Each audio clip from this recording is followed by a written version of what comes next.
Transcription number 246. Mr. Deputy Chairman, Sir, I want to ask from the Honorable Minister one question. I do not want to make a speech on the bill. The Honorable Minister said that the entire general insurance business wanted these principal agents to continue. I agree that when the 2000 Act was passed by Parliament, they said that there was no need for these speculators and that ordinary agents could carry on the work. But after the experience of so many years, they came to the conclusion that these principal agents performed a function. You know, sir, that this general insurance business is quite different from life insurance business. It is a most risky business, a business like fire insurance, marine insurance, etc. Large amounts of money are involved there. For instance, in the case of the fire insurance, rupees 1 lakh is almost the minimum. The premium is very small. So the nature of business is quite different, and because of the nature of this business, if there is a dishonest agent, he can abuse the privileges.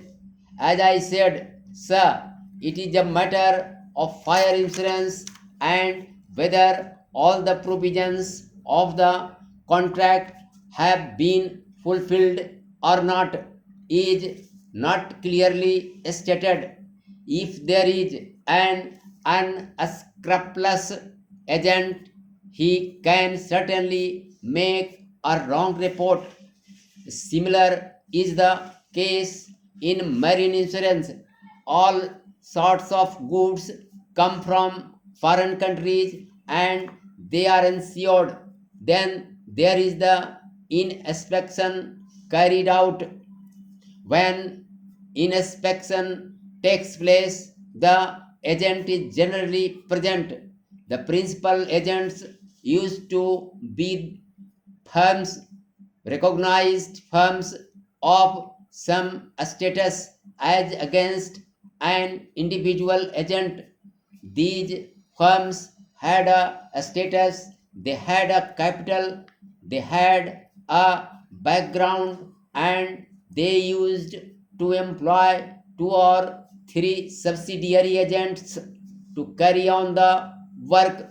Naturally, these principal agents had an important place, I suppose, in regard to the Act of 2000. The Parliament, in its wisdom, came to the conclusion that principal agents might not be necessary, but there is the experience of 7 years. I want to know from the Honorable Minister why, when the industry comes to the conclusion after an experience of 7 years that the principal agent is an important person in performing a function, this via media was adopted. The Honorable the Deputy Finance Minister said that this was only a via media. They can continue as ordinary agents. These principal agents used to get only 5% commission, and they used to get that commission in order to see and carefully scrutinize that the ordinary agents brought them good business. As a matter of fact, by taking 5% as commission, these principal agents put their stamp on the business secured by the ordinary agent. So we are to be fully convinced thereby if the Honorable the Deputy Finance Minister brings forward very cogent and weighty arguments that the principal agents were abusing their power, they were taking unnecessarily high commission, or they were doing some bogus business, or that they were not performing a genuine work, and that the ordinary agents can perform the same work, it will be reasonable. But just because 7 years ago we passed certain laws, and even after having come to the conclusion that we took a wrong step, if we do not rectify it, it will not be fair and it may harm the business.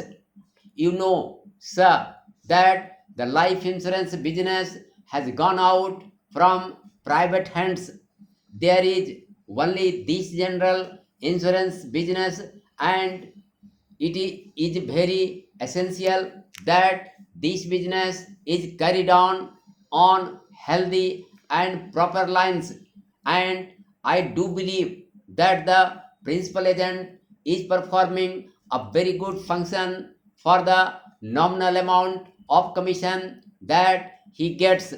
He performs a genuine work and he has a genuine place. Therefore, he should be retained and he should not be removed. It is possible that these principal agents will not like to become ordinary agents. They would not like to do ordinary canvassing work. It may not be up to their dignity and status to perform ordinary business. So, here I would like to get an explanation on the point from the minister. The other thing is about the alteration of section 118.